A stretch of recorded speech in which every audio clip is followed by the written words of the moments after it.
Isaac, and today I shall be taking you through JAMB Chemistry Likely Questions and Answers Part 2. I recently released the Part 1 of the video, and after then, I'll be releasing chemistry videos back to back to cover all your chemistry requirements, chemistry topics. I will share a link to Flash Learners chemistry playlist and examination playlist so you enjoy all those videos.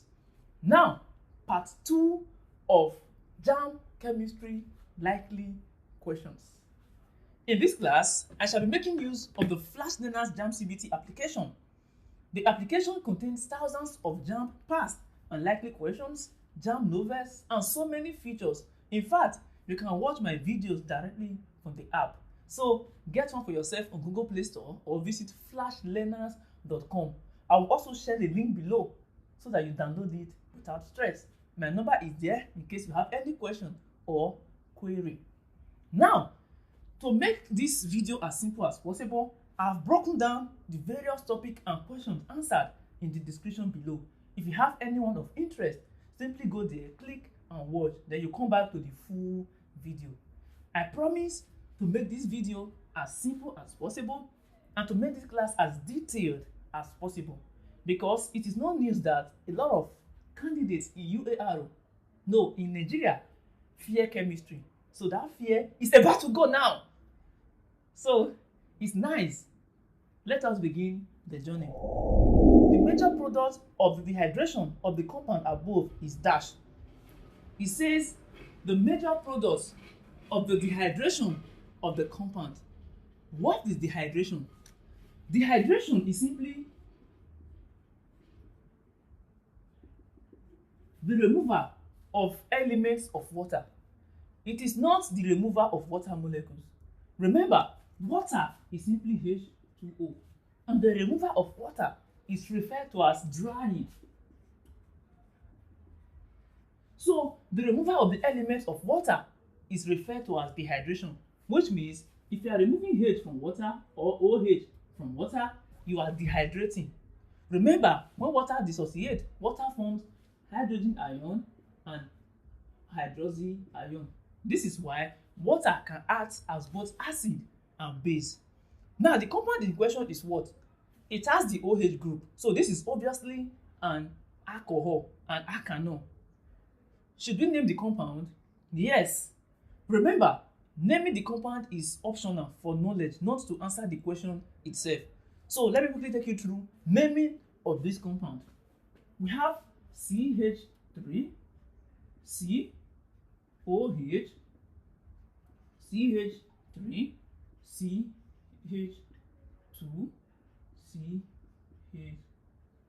CH3. Now, this is under organic chemistry. We studied the chemistry of carbon and its compound, except some major ones, except the triazocarbonate, the oxides, the sulfides, and metallic carbides. Now, the compound of carbon alone is more than the compound of every other element in the periodic table combined. Why? Catenation. 1. Carbon can combine with itself and other elements to form long chain, branch chain, and even ring. So because of that, you have a lot of carbon compounds. Although other elements like phosphorus and oxygen can catenate, but carbon is the master of catenation. The second ability of carbon is hybridization, which is mixing of orbitals to form orbitals of equivalent energy. And it is as a result of hybridization that carbon becomes tetravalent, which means carbon can carry 4 bonds maximum. Now look at something. Redrawing this, CH3 simply means C1H3. We have one C and we have 3 H. We have C here, we have OH. Then down, we have one C and we have 3 H. So here we have one C, we have 2 H. Then here we have C, 1 H, 2 H, and 3 H. Now take a look at this. This has OH group, so this is already an alcohol or alkanol group. And what is the longest continuous carbon chain? Because while naming compound, we take note of the functional group, which we identify to be an alcohol, and alcohol, the naming will end with OL. And the next thing is the longest continuous carbon chain. Look at it. We have 1. If counting from here, you have 1, 2, 3, 4. Counting from here, we have 1, 2, 3, 4. Counting from here down, we have 1, 2, 3. So the longest chain is 4. Which we have 4 continuous chain. And out of the counting, which of these counting will give the carbon with this OH, the functional group, the lowest number? It is counting from here. 1, 2, 3, 4. It will give you the lowest number, and it will still give us the longest chain, which is 4. And we've already seen this compound that it has single bond throughout. So it is an alkane, ANE. Look at something else. This functional group is in which carbon? It is in carbon 2. And what else is in the same carbon 2? Is CH3. And CH3 is methyl group. So the general formula for alkanes is CnH2n plus 2. So when it loses one hydrogen, it becomes CnH2n plus 1. So CH4 is methane, CH3 is methyl. Butane, the alkyl equivalent of butane, is butyl. So we have methyl in carbon 2. This compound is simply 2-methyl butane 2-ol. What does it mean? We have methyl group and it is in carbon 2. Then we have butane because the longest continuous chain is 4 carbon. But is 4. Prop 3 carbon.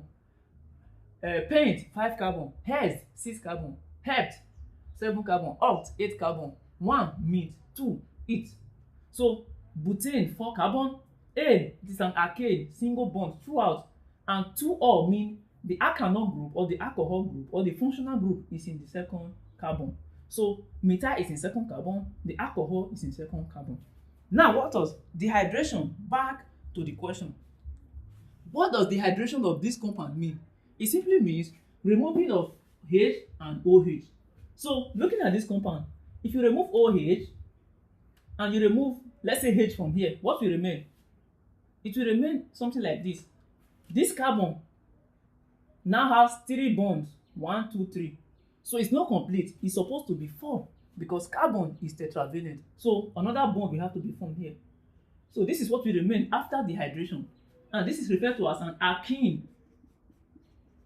Alkenes are unsaturated and they have presence of double carbon to carbon bond.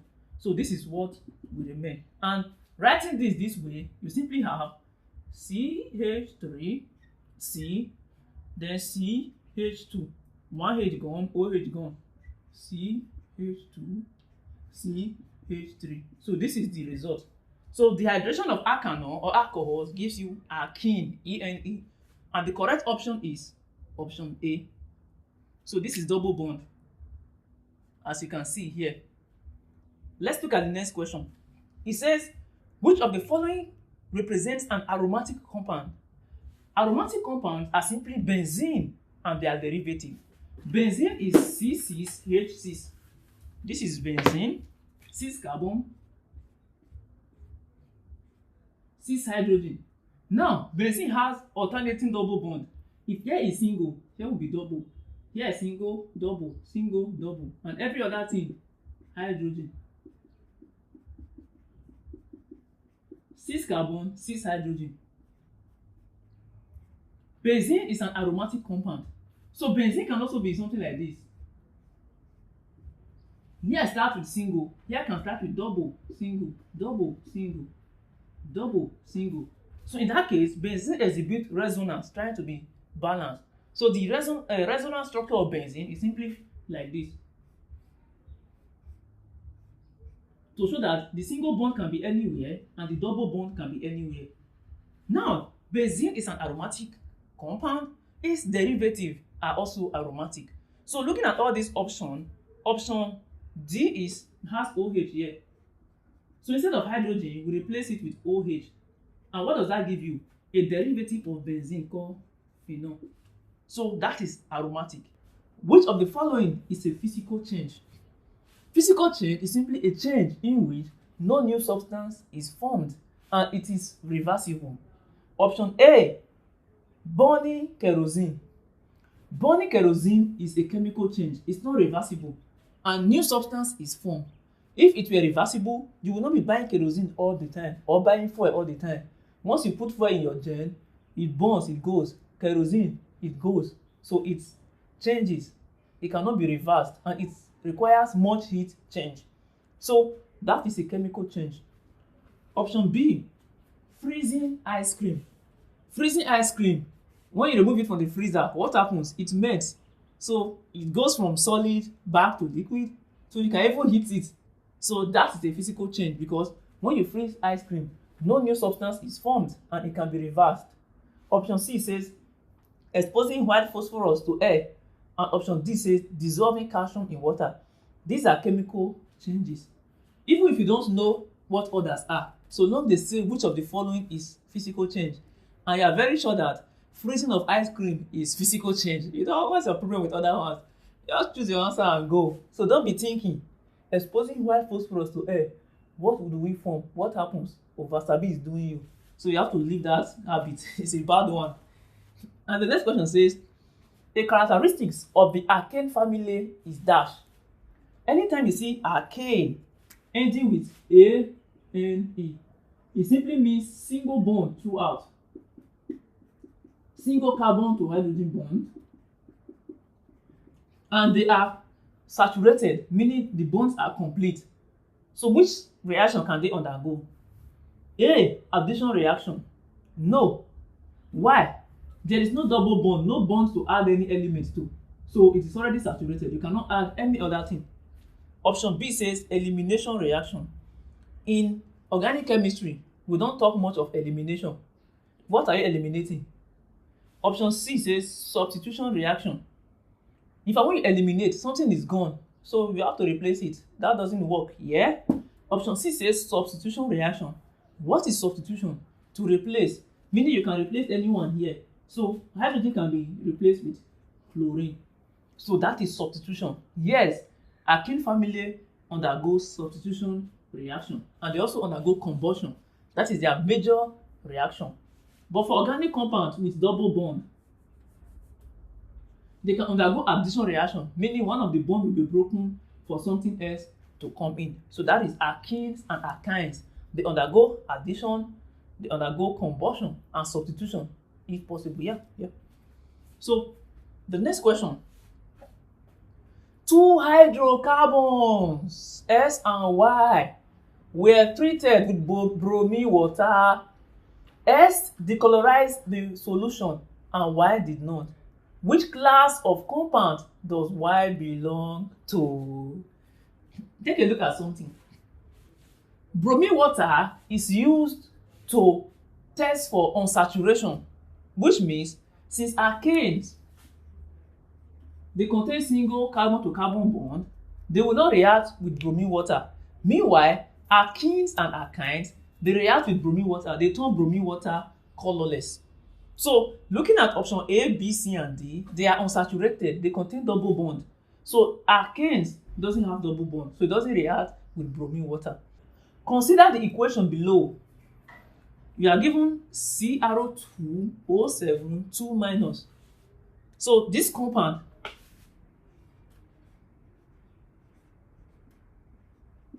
and it says the oxidation number of chromium changes from dash to dash, which means we are not concerned with any of the other elements or ions. We are concerned with chlorine in the chromium in the reactant and chromium in the product. In my detailed video on oxidation number, in fact, redox reaction generally, I explained that when you are given an ion, the oxidation number is the charge on the ion. So which means without saying anything, chromium here exhibits oxidation number of +3. How about here? I told you that when you are given a radical, the oxidation number is equals the charge on the radical, meaning the oxidation number of this full compound is -2, not of each of the elements, the full compound. Since this is a compound and we are looking for the oxidation number of chromium alone, we simply do this. Chromium is 2, so 2 oxidation number of chromium plus oxygen is 7, 7 oxidation number of oxygen. Everything is equals -2, so it's equals to the charge. If it were a neutral compound, or like a normal compound, something like this, it will be equals 0, the algebraic sum of the oxidation number of each of the elements. From here, you have 2CrO plus. In most compounds, oxygen has oxidation number of -2, except in peroxides. Yes. So in generally, oxygen here is -2, meaning 7 times -2, everything is equals -2. So 2 chromium minus 14 is equals -2. 2CrO is equals -2 plus 14. This should be 12. So dividing both sides by 2, CrO is equals 6. So the oxidation number of chromium here is +6. +6. This is 7 heptaoxo dichromate 6. So the oxidation number of chromium changes from +6 to +3. And what is that? Option B is the correct option. Now, is this an increase or decrease? It is decrease. So decrease in oxidation number is reduction. Increase in oxidation number is oxidation. Now this is electron loss is oxidation. Electron gain is reduction. In the reaction below, S and Y respectively are dashed. Look at this reaction. 234 thorium 90. The name of the compound is not your problem, so you don't have to know the name. Plus B. Now thorium releases beta particle. This is radioactivity. Remember, radioactivity is the spontaneous disintegration of the nuclei of unstable elements to emit radiation, while stable ones can also undergo radioactivity, which is artificial radioactivity, when you bombard them with materials like fast-moving neutron, positron, and so on. So this emits beta radiation. For exam condition, anytime a particle emits beta radiation, what happens is that the mass remains the same, the atomic number increases by 1. That is simply the answer, because beta particles are fast-moving electrons. -1 here. So if here is 2, 3, 4, 90 thorium plus atomic number increasing by 1, here is 91. Mass number remaining constant, here is 2, 3, 4. Why? Equations must be balanced.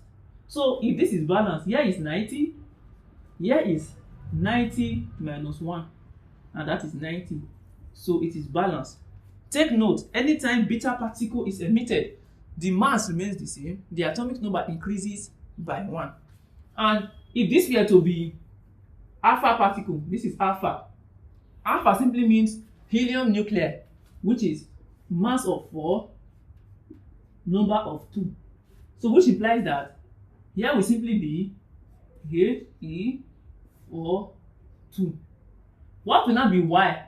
Y will simply be 90 minus 2. That is 88 also. What will now be S? S will simply be 234 minus 4, which is 230. So 230 plus 4, 234. Here is balanced. 88 plus 2, 90 to 90. Here is balanced. So that is it. For gamma radiation, the atomic number and the mass number will remain the same. So we've used one stone to kill 3 birds. The answer to this question is option A. And the next question says, the repeating unit in natural rubber is dash. The repeating unit in natural rubber is simply I supreme. So that is the answer. Repeating unit of natural rubber is I supreme. And the next one says, which of the following compounds is used as gaseous fuel? Now, alkanes are used for gaseous fuel or as gaseous fuel. Alkanes. And what is an alkane? It has single double carbon to carbon bond throughout, and the functional group is single carbon to carbon bond. It doesn't have any other element. It contains just carbon and hydrogen. So looking at option A, there is just double bond. So it is obviously not an alkane. It is an alkene. Option B has hydroxy group, OH. It is an alkane. No. Option C has COOH. This should be carboxylic group. Option D is simply single bond throughout. That is an alkane. And alkanes are used as gaseous fuel. And this one has 4 carbons. It is butane. Alkanes with 4 carbon are called butane. 1 carbon. Methane, 2 carbon. Ethane, 3 propane, 4 butane, 5 pentane, 6 hexane, 7 heptane, 8 octane, 9 nonane, and 10 decane. Take note of that. And here says, what is the molecular formula of a compound with empirical formula CH2 and vapor density 42? Empirical formula is equal CH2. Vapor density is equals 42. Now, empirical formula is the smallest formula of a compound which shows the ratio of atoms. Meaning, if the empirical formula of this guy is CH2, it means the simplest ratio is 1 carbon, 2 hydrogen. You can start increasing them by that ratio. When you multiply by 2, this compound can also be C2H4. So if you multiply here by 4, this compound can be C4H8. So it can increase, but this is the simplest in the sense that you divide here by the same value, you get the lowest ratio that can exist. For example, for carbohydrates is C6H12O6. The empirical formula or the ratio of the atoms or elements present is simply C1H2O1, which is 1:2:2:1. This is why they tell you that carbohydrates is a compound that contains carbon, hydrogen, and oxygen in the ratio of 1:2:1, which is the empirical formula. Now back to business. Observing this question, we are given the mass of carbon to be 12 and hydrogen to be 1. Look at something.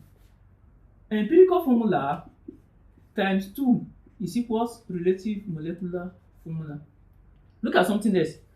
Relative molecular mass, this is empirical formula times N is relative molecular mass. Relative molecular mass is 2 times vapor density. We are given the vapor density. So relative molecular mass is 2 times the vapor density.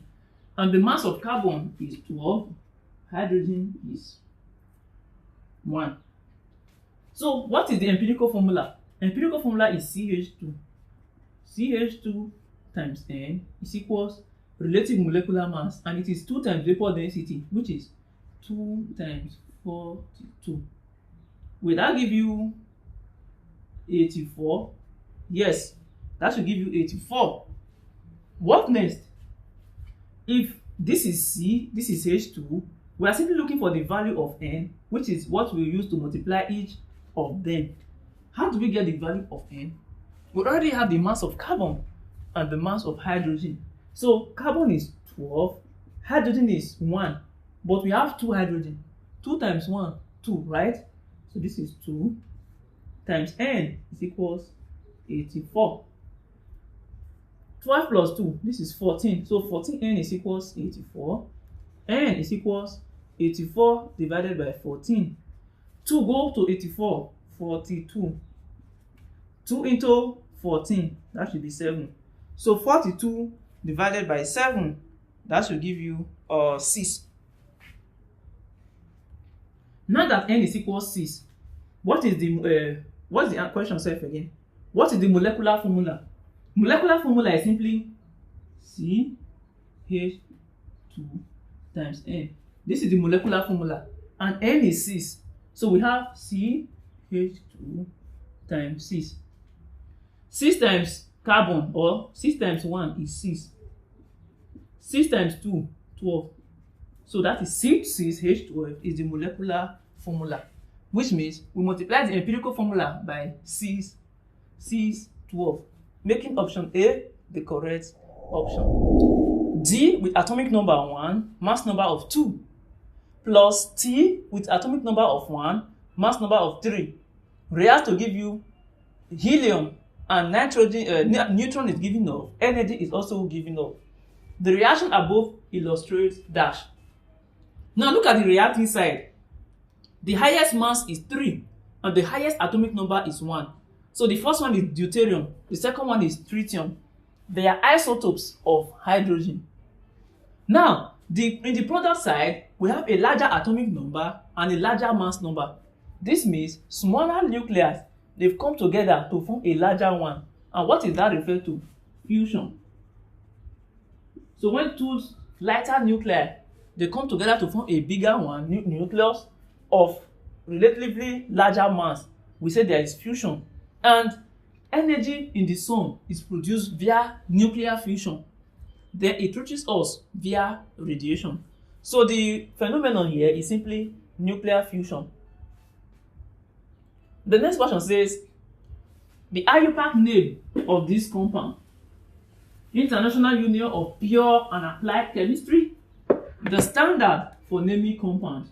So CF3, CH, BRO, Cl. So if you are given this, don't attempt to name this directly. Simply draw the structure. In this, we have two carbon. So one carbon, second carbon. F3, meaning we have 3 fluorine to the first carbon. If I say CH3, it means 1 carbon, 3 hydrogen. So CF3, 1 carbon, 3 fluorine. So 1F, 1F, 1F. Here, another carbon, hydrogen. So H, bromine, BRO, and chlorine, Cl. So this is saturated, and it makes a lot of sense. It may not be a familiar compound to you, but that's not your problem. So 5 things we should take note from this compound, and that must be in the answer. The answer must contain these 5 things. Look at it. 1, 2 carbon, single bond throughout. This is butane, so there must be but. Sorry, 2 carbons, single bond throughout is et. So this is ethane. There must be et, or ethane, or ethane. So this is number 1. This must be in the naming. Ethane, ethane, or et, to show that we have 2 carbon and a single bond. Look at something. Name it from here. 1, 2.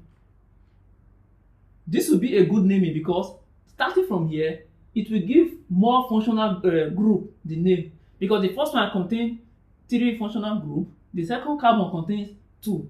So it's good we start from here that contains 3. So meaning we have chlorine, fluorine is in carbon 1 fluoro. Another fluorine is in carbon 1 fluoro. Another fluorine is in carbon 1 fluoro. How do we combine all these names to make sense? We simply say 1 carbon 1, 1 carbon 1, 1 carbon 1, trifluoro. So this shows that we have 3 fluorine in carbon 1. Now this is carbon 2. There is bromine, there is chlorine, which means we should have 2 bromo, then 2 chloro. That is it.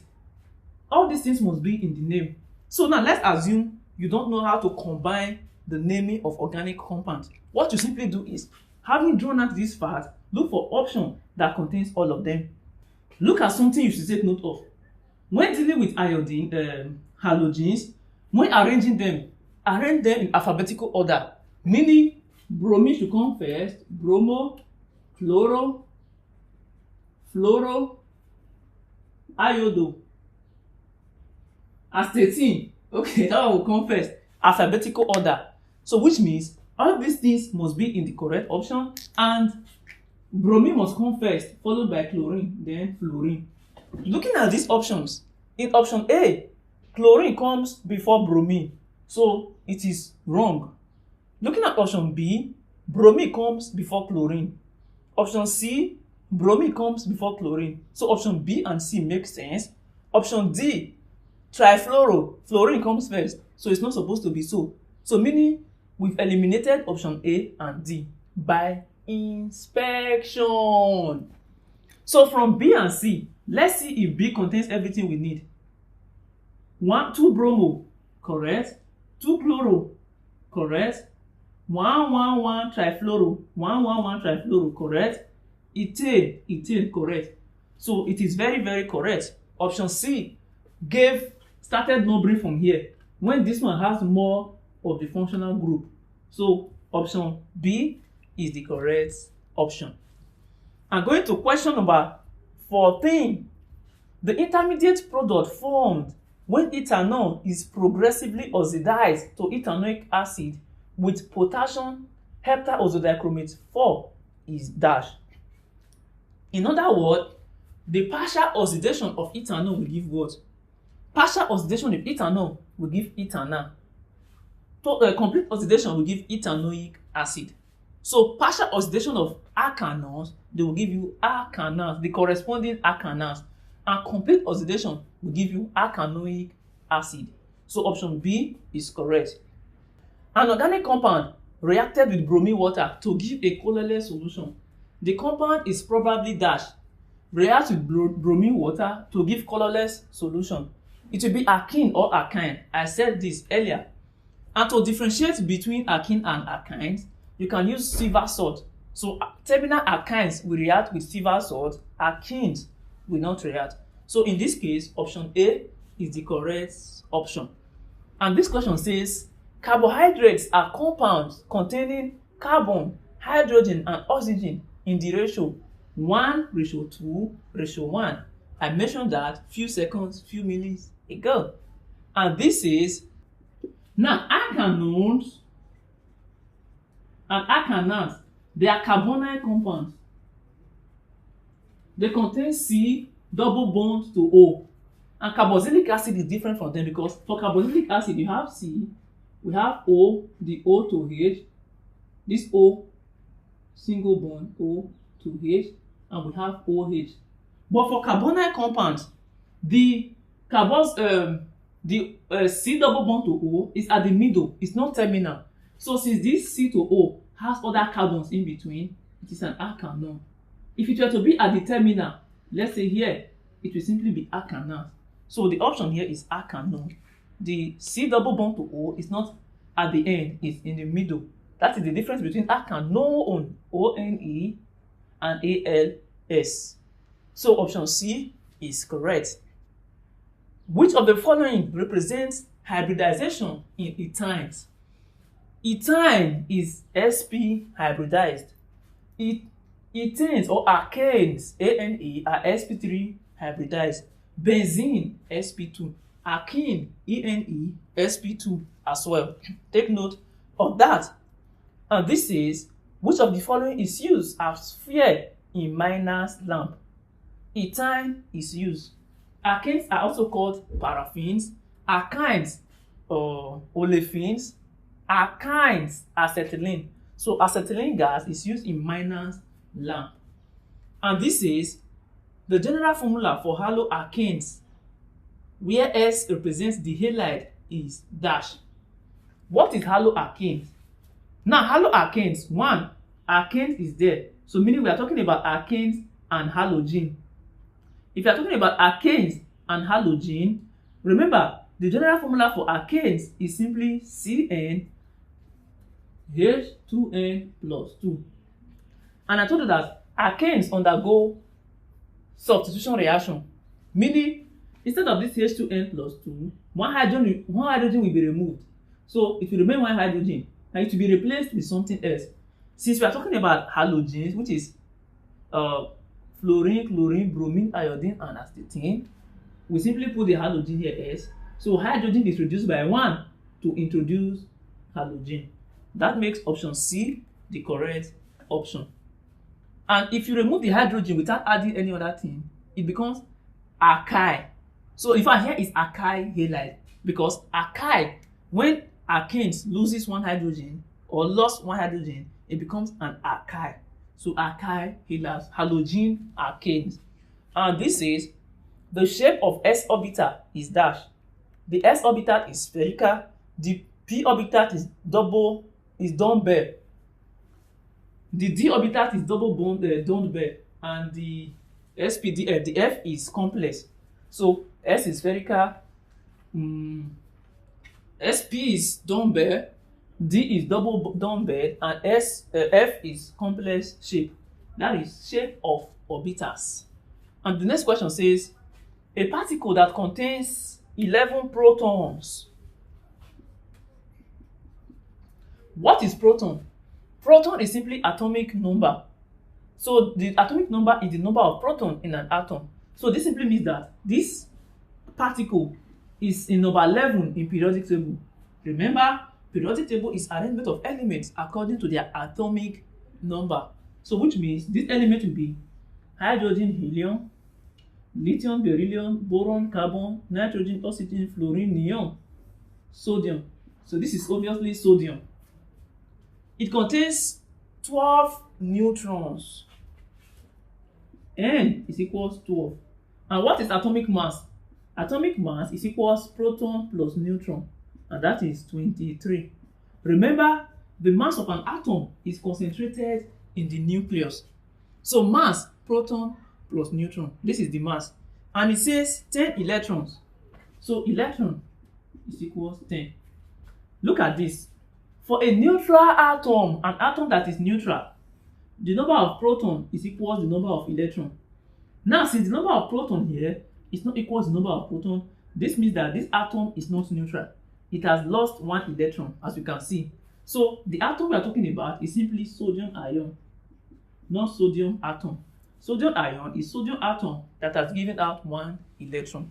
So let's look at something. Option A says neutral non-metal. Neutral non-metal. It is obviously not a non-metal, and that is off. It's a metal because it has one electron in the atmosphere and it belongs to group 1. So group 1, all group 1 elements are metals except hydrogen. So this is not a non-metal. Option B, metallic ion. Yes, sodium is a metal and this is not a sodium atom. It is simply sodium ion. Option C says non-metallic ion. A, neutral non-metal. It is not a non-metal. It is not neutral. B, non-metallic ion. C, non-metallic ion. No. D, neutral metal. It is not neutral because the number of proton is not the number of electron. It has lost one electron to become positively charged. So it is simply metallic ion. The next one says, which of the following substances can be used to identify water? Water tones and hydrous copper surface from white to blue. And look at this. If an equilibrium reaction has delta H greater than 0, the reaction will proceed favorably in the forward reaction dash. Now look at it. Delta H is greater than 0. This simply means that delta H is positive.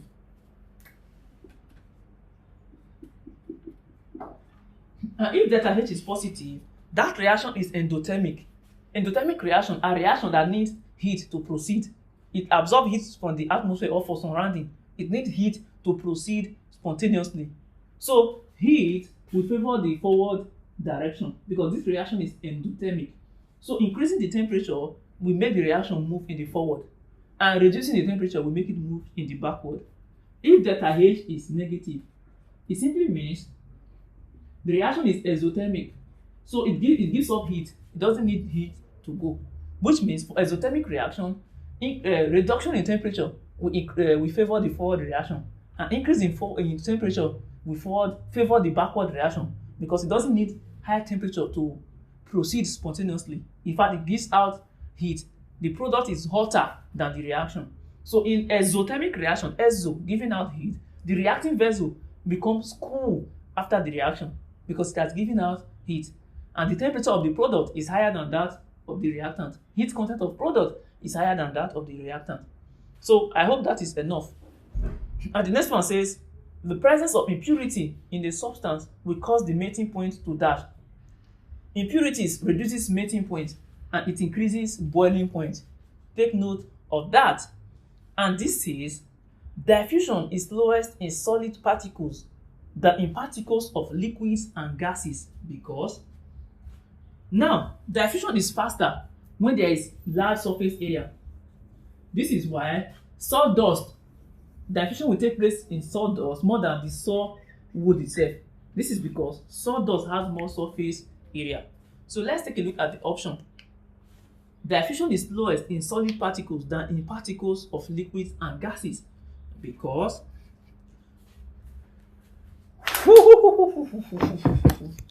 time for break.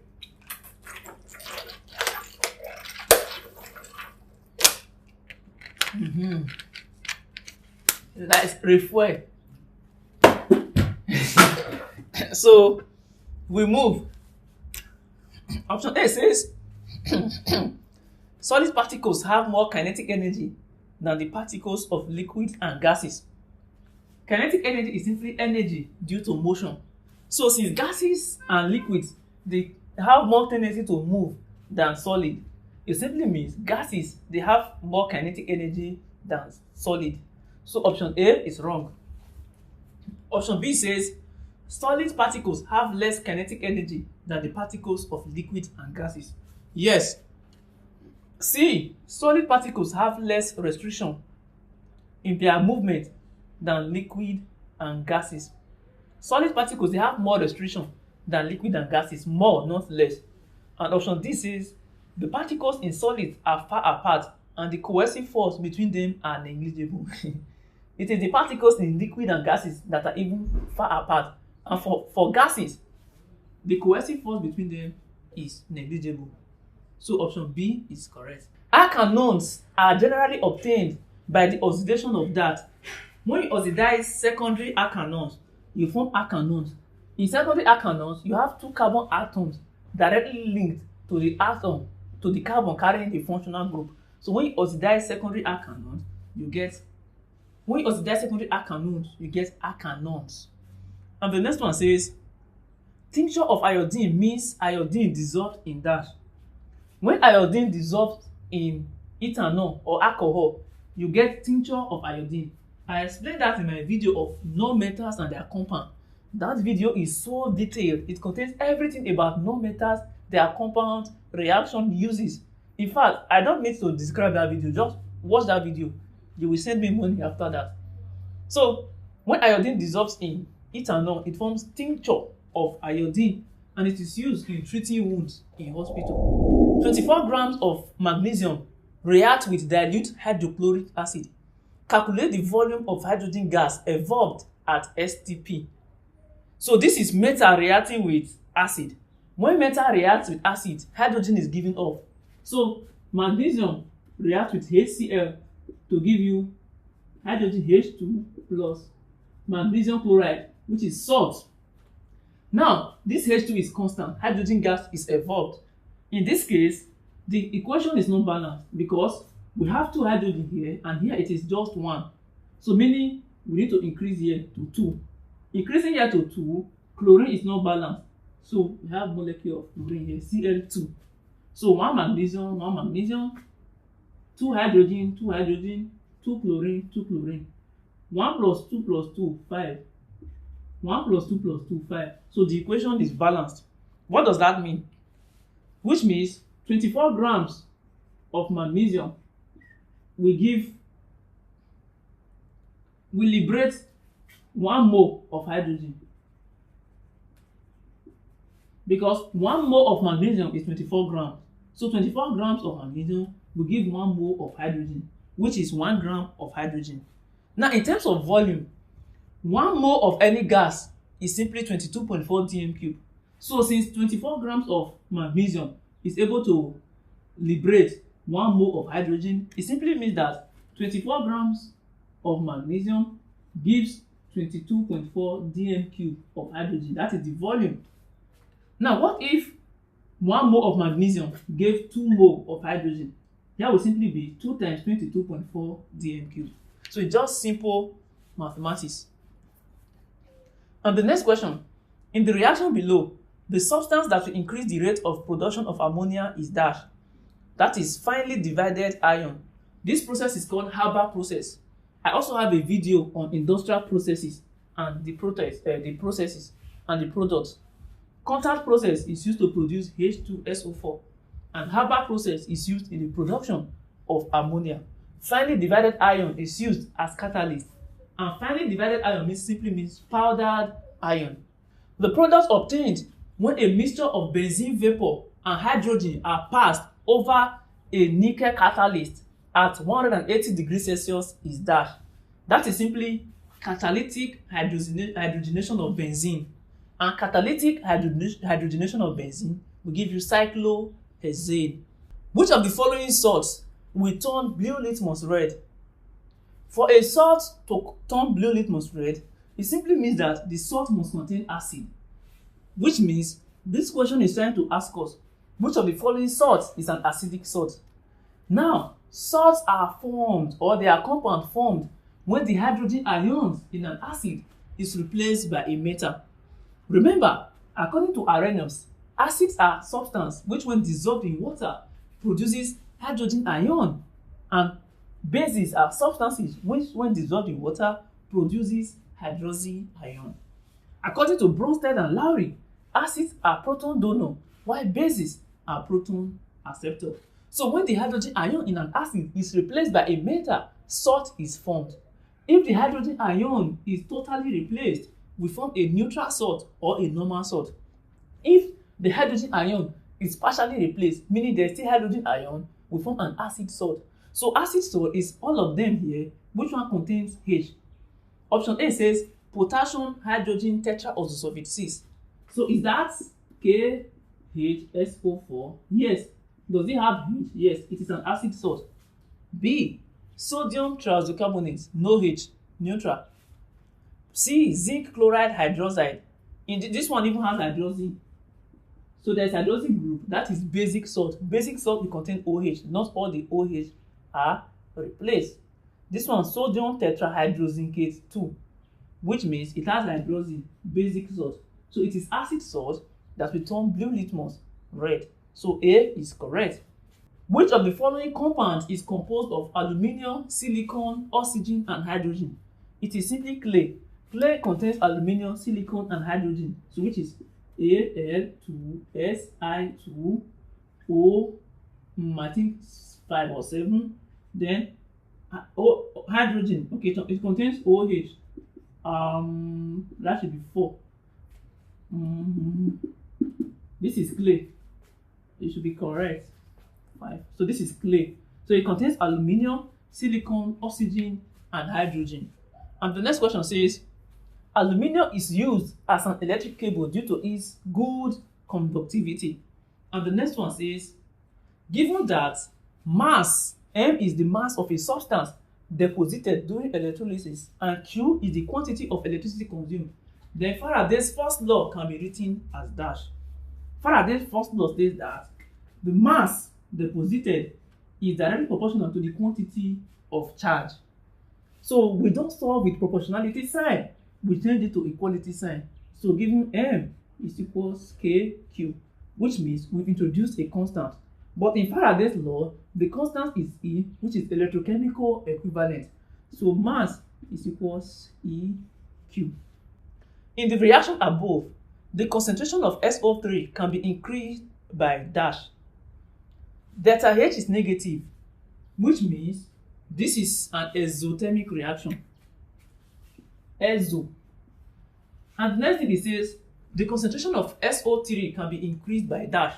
SO3 is the product. So how do we get more product in exothermic reaction? It is simply by decreasing the temperature, because exothermic reaction gives heat, so it won't be needing heat. Giving it more heat, you are reducing its spontaneity. So reducing temperature will give you more of the product. So option D is correct.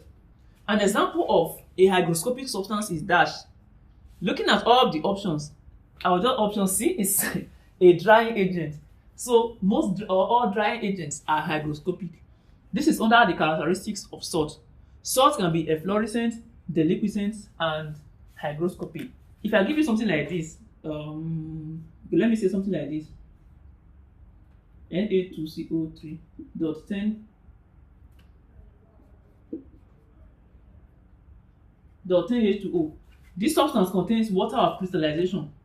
So if this substance, if it is a salt, if it loses some or all of the water of crystallization when exposed to the atmosphere to form lower hydrates or anhydrous salt, we say that this is efflorescent. Now, deliquescent is When a salt is exposed to the atmosphere, it absorbs moisture or water up to a point where it dissolves, it becomes solution. So that is the liquescent salt. While hygroscopic salt is when a salt is exposed to the atmosphere, it absorbs moisture, but it does not turn into solution. That is why hygroscopic salts are used as drying agents. So copper oxide is hygroscopic. Look at something. I have a video on acid, bases, and salt. Wow, I really recommend that video. Go and watch it. Acid, bases, and salt. One of my hot cake videos. It explains everything about acid, bases, salt, and calculation. So let me not speak further. And the next question says, the filter in a cigarette reduces the nicotine content by it is absorption. It is absorption. For liquid, you use absorption, AB. But for gases, you use adsorption. That is the name is used. So absorption in liquid is the same thing as absorption in gases. And the next one says, graphite conducts electricity due to dash. It is due to the presence of mobile electrons. For you to conduct, you must have mobile electrons. Graphite is an allotrope of carbon. Carbon exists as diamond and graphite under the same condition. So all that is explained under known metals and their compounds in my video, and I gave their comparisons and everything you need to know. Calculate the volume of 0.5 mole per dm cube H2SO4 that is neutralized by 25 cm cube of 0.1 mole per dm cube of sodium hydroxide. This is under titration now. So this is CaVa over CbVb is equals number of mole of acid over number of mole of base. That is simply it. So let me just give you the equation of reaction so you have everything that you need.